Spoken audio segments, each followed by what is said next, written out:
Well, let's get the very latest then on what's happening. Irris Makler is our correspondent in Jerusalem and she joins me now. Irris, first of all, what can you tell us about these raids on the mosque and why police entered such a sensitive site 2 nights in a row?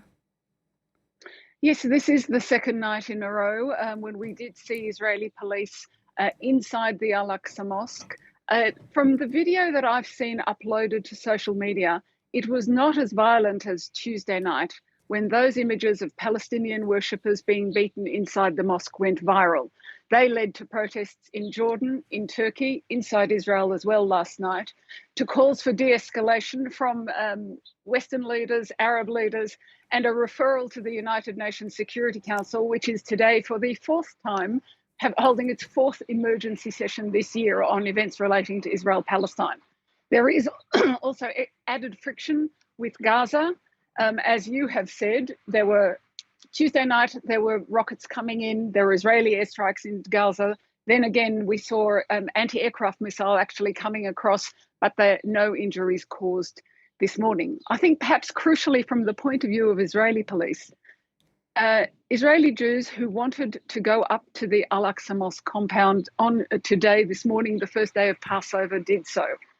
And I think that this religious dimension is important in what we're seeing, because today, the Jews, this area is holy to Jews as well. They know it as the Temple Mount.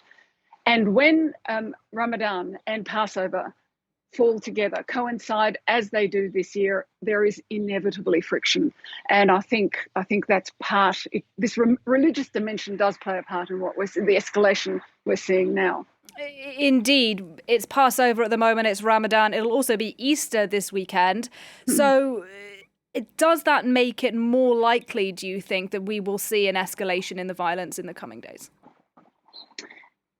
I'm always hesitant to make predictions like that, but there's no doubt there's grave concerns about that.